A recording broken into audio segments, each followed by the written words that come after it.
Okay, good morning everybody. Happy Thursday. Happy last day of May 2018. We shall see how that goes.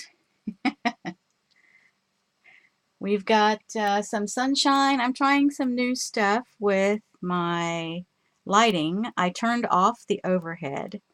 I've left my floor lamp on, but I've turned off the overhead and opened the blinds. Now, I don't know how this is going to work. It might be too dark. And it's going to be, see how my hands get dark when I get up to the camera. So it might be a little difficult to do close-ups that way, but we'll see. Oh, and I wanted to update you on the glass mat here. This one has bubbles and stuff, and I showed you this, and I had emailed Tonic, and so I finally heard back from Tonic, and they are going to send me a replacement as soon as they have some. I think I've said that last time. I'm not sure, but anyway, so I will be getting a new glass mat eventually, and I'm not even sure I like this thing because it does cause issues with the lighting, and I may or may not continue to use it on streams. I don't know.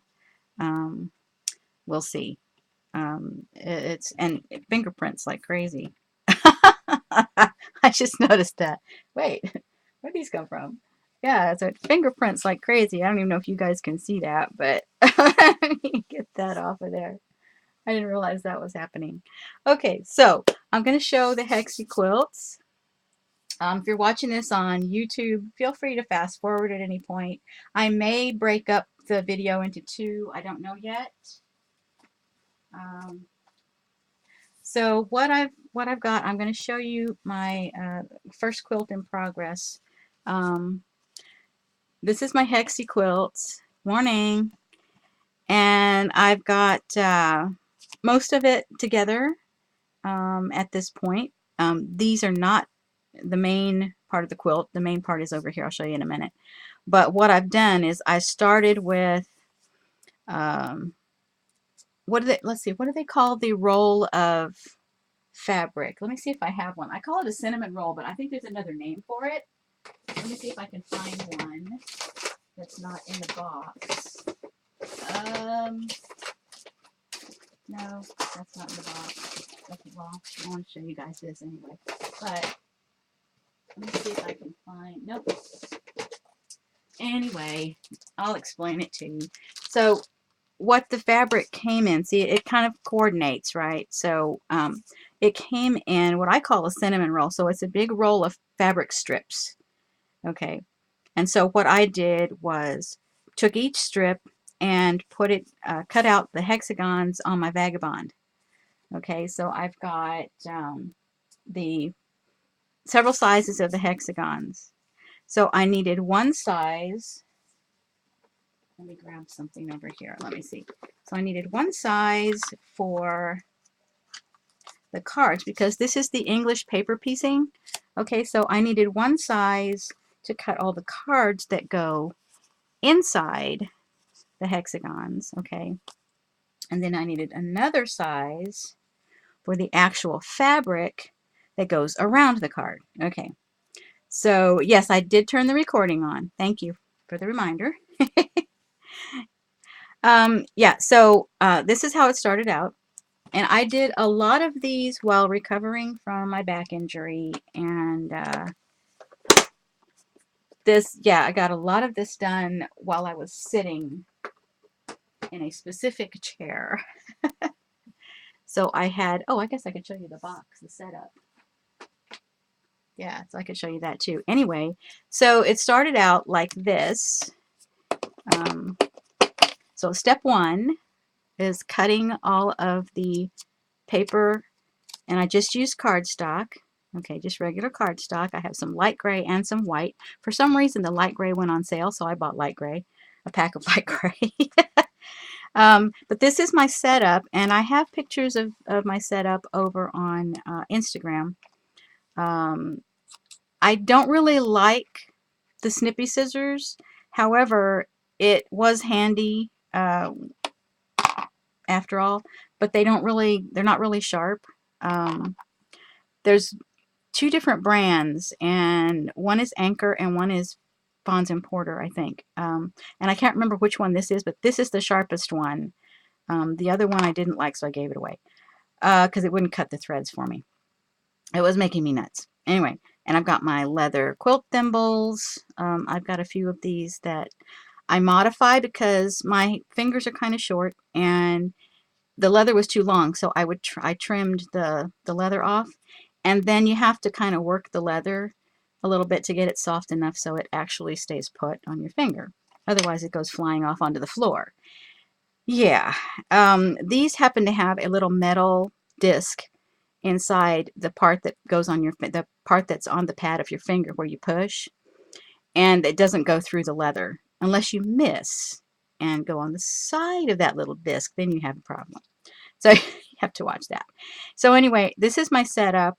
I've got thread, I've got needles.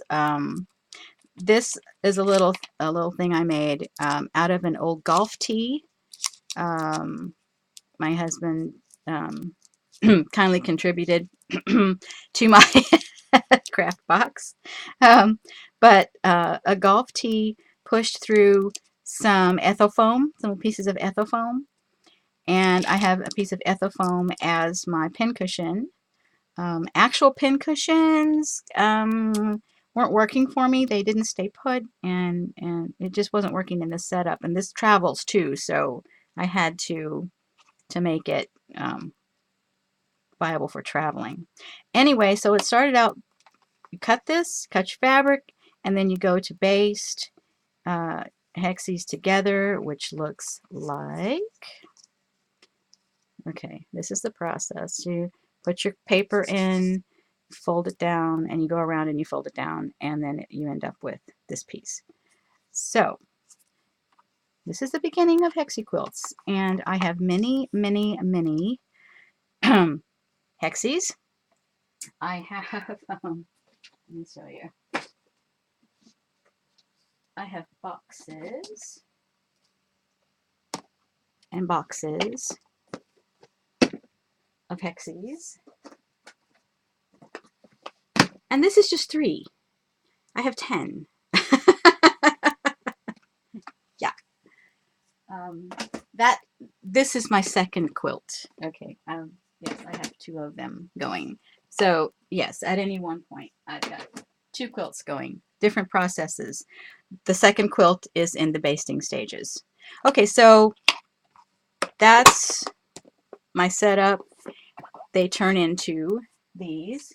And so what I've done is I chose the colors by laying them out on my cookie sheets and put them together.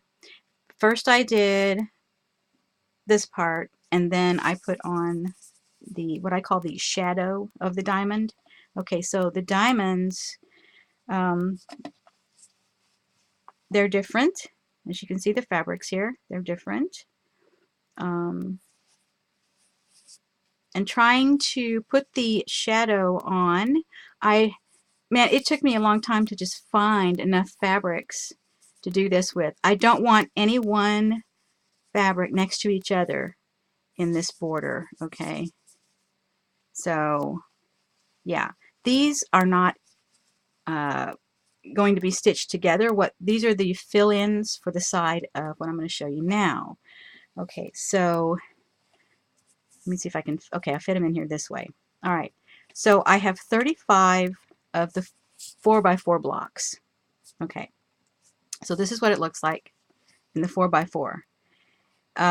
When I stitch these together, I try to keep them in some kind of order.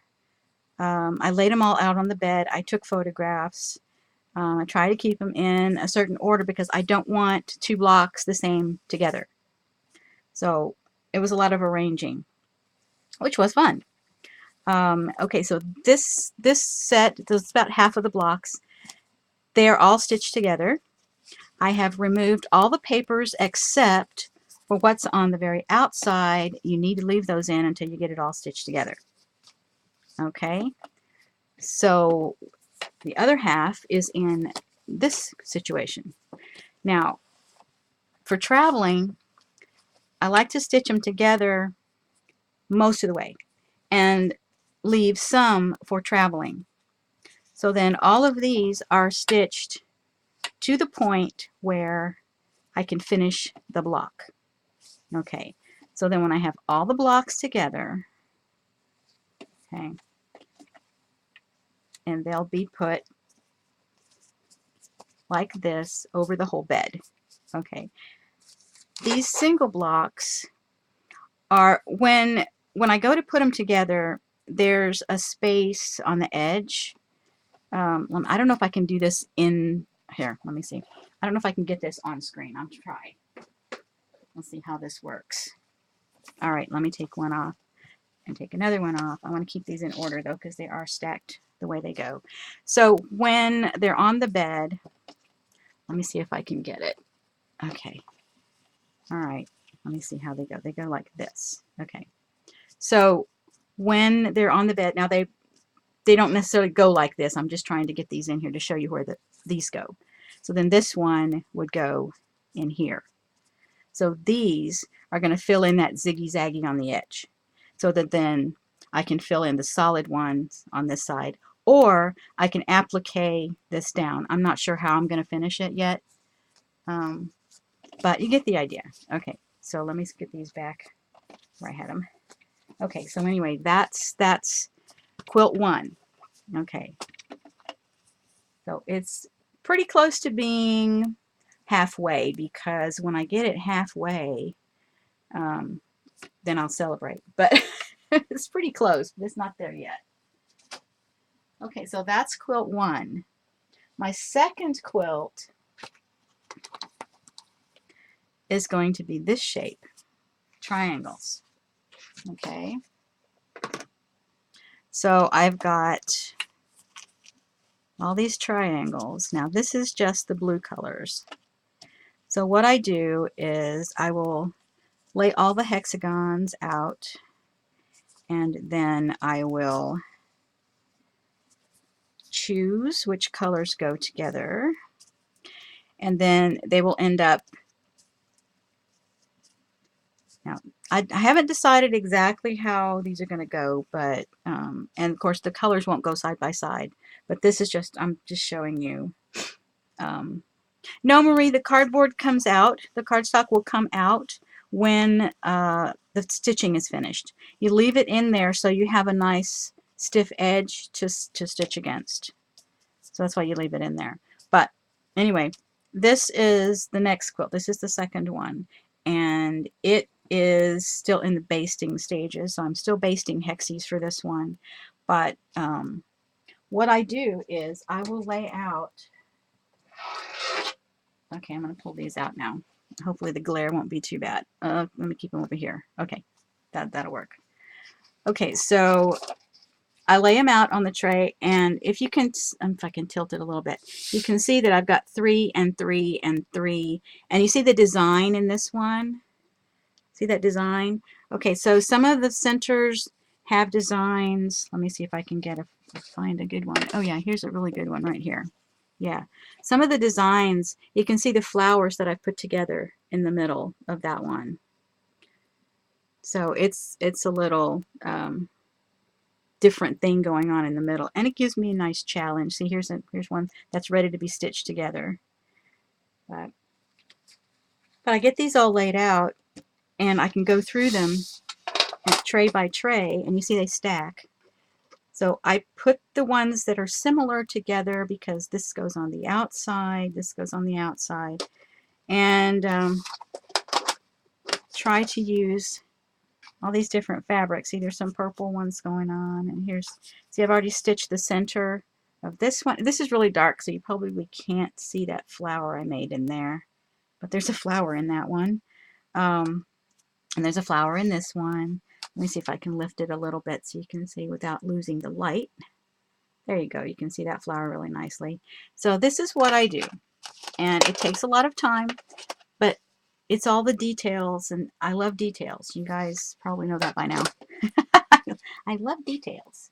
I mean, I used to do petty point, for heaven's sakes. 18 count, 22 count canvas. Yeah. So anyway, this is the second quilt, and it's all different colors, different colors than the first one, and I'm going to show you how I put this together in just a second. So you see how they're not stitched together just yet. They're partially stitched. Okay, so what I'll do is I'll put the center together, and then I will start stitching around it, but I won't completely stitch it for travel. Okay, so these will go in the box. They don't get lost. They don't get mixed up, and that's why that's that way. So, and this is just the first pile of the second quilt. So that's my quilting. So far, so good, and I will continue on with this. So we'll see. We'll see how it goes. I'm really enjoying the process. And you know, I really like, it's like doing backgrounds sometimes when I'm coloring. I just want to do backgrounds. This is the same kind of thing. You just want to stitch the hexagons. You just want to baste them on the cardstock, you know. That's oh, this has some thread and just a sewing kit in that. But anyway, there's the quilt. I promised I'd show it, so now I've shown it. Okay. This is one in progress. I've had this going for a long time because it was just simply oh, actually, this right here is tangled up. Let me get the strap undone here. I want to put a woven strap on this pocket. Anyway, this is a stitching pocket. It's got my little tiny scissors and some thread and some needles in there. This is the Cathedral window quilt square. And that in there before I drop it. This quilt is a Christmas quilt. It goes on the wall. I don't know how much of this I can get on camera, but we shall give it a good try. Okay.